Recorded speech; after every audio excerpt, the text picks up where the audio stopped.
Episode 84, the Quick Tip Workflow Show. Today is a behind-the-scenes episode as I reveal my exact workflow for making the daily quick tip tutorial videos, and you are listening to episode number 84 of Mike Murphy Unplugged. Learn, create, move forward. I am your host, Mike Murphy. I'm a one-man band. I'm a technology junkie. I love helping people figure things out, and I am really excited to be here with you today. The goal of Mike Murphy Unplugged, it's to help you learn what you need to know in order to create online content so you can move forward in business and in life. In today's episode number 84, I give you a behind-the-scenes view of my workflow and process for making daily quick tip tutorial videos for Instagram, Facebook, and YouTube, and more, and the tools that I use. The purpose of today's show and future shows that I have planned on the topic of video is to inspire you and give you ideas on how to start making videos to promote your business and brand. And to clarify exactly what I'm talking about when I say quick tip tutorial videos, in case you're not sure, every day for the past couple of months I've created a 1 minute or less screencast video with a tip about podcasting, tech, or content creation and share online to various social media channels. And the reason they are 1 minute or less is because that is the time limit of videos on Instagram. And let me tell you, 60 seconds is not a lot of time to make a tutorial, but I do love the challenge. And for a first-hand look, head on over to Instagram and follow me at Mike Unplugged. Thanks. Quick note, I might sound like a broken record, but all technology trends indicate video is the future of online content. And most people are going to be viewing your content on mobile devices. So you need to know how to prepare video for multiple platforms. There is no one size fits all. What looks good on Instagram is not going to look so good on YouTube. So in today's show and future shows about video, my goal is to simplify and share tips and tricks to make creating and editing video just a little bit easier or clearer for you. The way I plan on doing that is with every other topic on this podcast. It's to break it down how I do it, which is not the only way, but it should help you get started making videos to promote your business, podcast, and personal brand. It's important. Many of the steps I'm going to be covering with these quick tips apply to all video types, so you should be able to pick up useful tidbits throughout to start to get a better handle on all the terminology associated with video. For today's episode number 84, I've broken down my quick tip workflow as follows. Number 1, coming up with topics or ideas to teach. 2, the screencasting software that I use to record and edit videos with. 3, exporting and preparing videos for multiple channels. And 4, sharing online. So let's get into my daily workflow for the quick tip tutorial videos that I make for Instagram, Facebook, Twitter, YouTube, and Medium.com. Wow, that's a lot of channels for a 1 minute tip. Hint, that's a tip. So side note, I make these tutorials with speed in mind. I try to have a finished product within an hour if possible. And like everything I do, the more I do and practice, the better and faster I become. No different with these videos. So topics. I try to come up with topics that are useful and help people, but are simple enough to be covered in the 1 minute time limit that Instagram gives us for videos. Less is more. I have a whiteboard in my bedroom studio that has an ongoing list of teaching topics, and I also have lists of tutorial ideas scattered about in many of my online tools such as Trello and Workflowy. But I'm going to tell you, 99% of the videos that I make for these quick tips pop up in my head as I'm working on something for my business or that I'm working on my iPhone and discover something teachable. With everything I create, my goal is just to stay relevant and to produce content that I think is going to help people on their journey of building a business or brand or to make better online content. If making tutorials or educational videos is something you're interested in but you're not sure what to teach, questions you get asked on a regular basis make awesome tutorials. Check your emails and direct messages as they're probably filled with potential topics to talk about. Another invaluable source of tutorials is reading questions and comments on social media and see what people are stuck in. Or if you're really stuck, use Twitter Advanced Search or Reddit or Quora and just see what people are talking about. You will have endless topics. Okay, let's move on to my process against my own device. I do not use a script for these quick tips because they are mostly on topics that I know inside and out. I actually write out an outline in the Notes app on my Mac after I make the tutorial. I text that to myself to be used as the description on Instagram, YouTube, and Facebook, etc. Okay, so once I settle on a topic that I want to teach about for the day, what is my next step? Well, that is recording and editing. I use screencasting software to record the screen of my computer and iOS devices such as my iPhone or iPad, and record myself sometimes using a Logitech C930 high-definition webcam. Screencasting software is kind of like magic. You can record your screen, your iPhone, yourself on a webcam, and the audio from your good microphone all at the same time. So Camtasia for Mac is the screencasting tool that I use the most. It does have some issues though with iOS devices, so I often have to use ScreenFlow 6 or QuickTime, which is free and comes on all your Macs, FYI. So there are endless debates about which is better, Camtasia or ScreenFlow. They're kind of the two big screencasting softwares that you're going to run into. And here's my quick assessment. Camtasia is much more user-friendly. The effects in the user interface are simple and I love using it. But it does have issues recording the iOS devices currently, and there's a few other technical bugs, which is the reason why I have to end up using ScreenFlow as well. Now, I started making tutorials with ScreenFlow, and I think ScreenFlow 6 has a technical edge on Camtasia in terms of stability and quality of video, but I find the user interface cumbersome and outdated, and I really don't enjoy using it as an editor. I wish I could marry the two. If anyone is looking to develop the perfect screencasting tool, I'm in.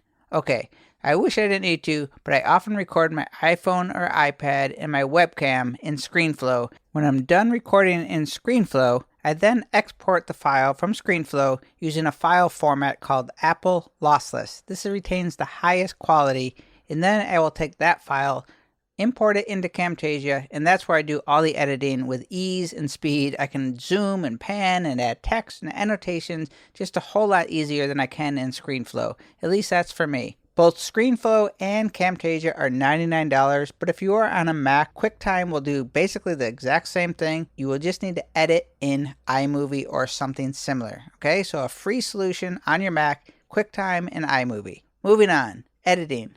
For the daily quick tip videos, I use the latest version of Camtasia, as I noted, to edit and spruce up the quick tips, and my process is lightning fast. I use as much of the graphics and artwork from previous videos. I make up the thumbnails in Photoshop using the same template. I just change out the text and the colors a little bit. My editing process is pretty simple since the video is only 1 minute long, but here is something that you might not have considered. Many people watch videos today on social media without sound as they scan their Facebook or Instagram feeds, so keep that in mind. It's tricky. For me, I zoom in on areas and I add arrows or highlight text and try to explain the tip as if there was no sound. I used to add captions and probably should. I don't always do it because I don't really like the way it looks sometimes on such a small video, but I do think captions are going to become necessary as time goes on. Start to look at videos in your social media feeds. You will see a lot of them have text bars so you can watch them without sound. Keep this in mind is all, and I can tell you that designing tutorials for no sound, it's going to make you a better teacher and communicator. It's harder than you think.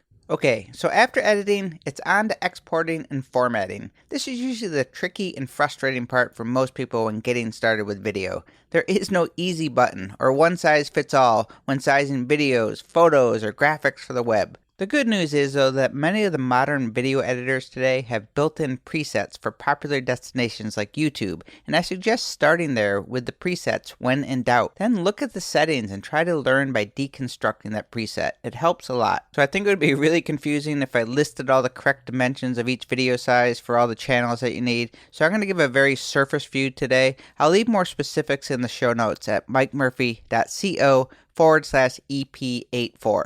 Okay, so the most common size video you will make for all-purpose use is 1920 by 1080p. This is horizontal or wide. You may hear this called 1080p or HD or 16:9, 16:9. That's just the aspect ratio. I upload 1920 by 1080p videos to YouTube. This is a horizontal video. This video will work on Instagram, but it is not ideal as it doesn't fill up the whole space. It's going to look kind of small and skinny. Instagram loves the square, so I upload a square video or a 1:1 aspect ratio, and the size that I upload is 1080p by 1080p. The P stands for pixels, and the higher the pixel count, the higher the resolution. So for my quick tip videos, I have to create two versions of the same video. So here's how I do that. First, a recording tip. Always record your original version in the highest resolution possible, so then you can scale and resize that video later without any quality loss. So the higher the resolution, the more room you have to scale up or down. So in Camtasia, I create a square canvas of 1080 by 1080p, the same thing we talked about, and I edit that video exactly how I want to post it to Instagram. So I will do everything in Camtasia, then I export the video as an MP4 file. MP4 is a very standard for video, MP3 being audio. I then make a duplicate of the original Camtasia project that I just made that square video, and I will resize the canvas in Camtasia to 1920 by 1080p, the wide format, and all I need to do is just tweak and scale all the graphics and the footage to fit that new size. It takes a little finagling, but I can do this usually in 5 to 10 minutes. All the graphics, all the zooms and pans are already there. I just have to make sure that they line up with the new size. I will then export that wide video 1920 by 1080p as another MP4 file that I will then upload to YouTube. Okay? So now I have a square and a horizontal video which covers all my bases, for the most part. For what it's worth, a recent study by social media expert Buffer revealed that square videos get more clicks than horizontal videos on both Instagram and Facebook. Interesting. So let's do a quick recap before I get into the last step, because I know I've been talking a lot of geek speak here, and I just want to make sure that we're all on the same page. So number 1, decide on a topic. I then use Camtasia and ScreenFlow to record my screen of my computer, my iPhone, and my webcam when necessary. I edit the footage in Camtasia. I add zooms and pans and text and doodads to make the topic I'm teaching around easier to understand. I then export the video as a square with the size of 1080 pixels by 1080 pixels, also called 1:1 aspect ratio. I do a save as in Camtasia so I can make an exact duplicate, and then I'm going to resize that canvas to 1920 by 1080p, also referred to as 16 by 9 or 1080p. I adjust the graphics and I scale all the effects I did in the square version to look good on the wide 1080p version, and then I export that version, which will be uploaded to YouTube. Are we good? Same page? Okay, so let's go to the final part of the process, and that is sharing the videos online. Step number 1, to make sharing online easy, be sure to be really organized with your files and folders, which can be really challenging when we work with videos because you often use audio and graphics, and you have footage from different sources and you have different versions. So I organize every tutorial in one master folder. I create subfolders for each type of asset or file. And I always have one folder called renders, and this is where all of the final videos go, and I put the size in the title so I know where to put them on the web. So step number 2, I send the square video to my iPhone via AirDrop so I can upload to Instagram. AirDrop is a great Mac tool. It makes transferring large files easy. It doesn't compress the video like texting would, so there's no quality loss. You can also use Dropbox as a good solution to get the videos on your iPhone to ensure the highest quality. As previously mentioned, I write an outline in the Notes app on my Mac. I will send that tutorial description to myself via text message, and then I will copy and paste in Instagram as I post the video. And I have a shortcut key for hashtags that I will add in Instagram. While uploading to Instagram, I choose the option to share to Facebook and Twitter, and then I go to Facebook and I clean up my text and fine-tune it for Facebook. Step number 3, I upload the 1920 by 1080p wide video to YouTube and publish the video with descriptions and all that. I will then copy the embed link that YouTube gives me. I will go to medium.com where I'll write up a how-to article, and I will embed the video right there in the article. I do not post to Medium every day, but I do as often as I can. So now my quick tip video is on Instagram, Twitter, Facebook, YouTube, and Medium. And the next day, I do it all over again. Pretty easy for a 60-second video, don't you think? So I think that's a good place to wrap up. I hope your head is not spinning from all the pixel talk and aspect ratio, and that you picked up on some useful information to help you with your video production. So today was all about my process for making my 1-minute quick tip videos, but many of the steps and techniques, they transfer over to the other video work I do in After Effects and Premiere Pro. So it's all about building up your video toolbox. Shooting video with your iPhone is probably the best way to get into video, but you still need to do something with the footage. So jump right in and start, as in a couple of years you're going to really glad you did. So the Cliff Notes wrap-up version of the behind-the-scenes process of the Mike Murphy Quick Tip videos are as follows. 1. Settle on a topic around podcasting and content creation that is relevant and can be taught in 60 seconds or less. 2. Use screencasting software to record my computer, iOS devices, and webcam. 3. Edit the video in Camtasia and add zooms and pans and annotations and the polish. 4. Export video as a square video at 1080 pixels by 1080 pixels. 5. Create a duplicate copy and resize to wide or horizontal format of 1920 by 1080p and export that for YouTube. Send a square video to my iPhone via AirDrop to upload to Instagram, Facebook, and Twitter, and then upload the wide version right from my computer to YouTube, which I will then take the embed link and write a story on Medium. Phew! All can be found at mikemurphy.co/EP84. And while you are there, I'll leave links to my Instagram and YouTube, so please follow if you want to keep up on daily tips. I appreciate you taking the time out of your day to listen to this podcast, and for that, I thank you. If you have not already done so, please go to mikemurphy.co/newsletter and sign up for my mailing list. I thank you for joining me today. I really hope you join my one-man band, and together we can learn, create, and move forward. Cheers.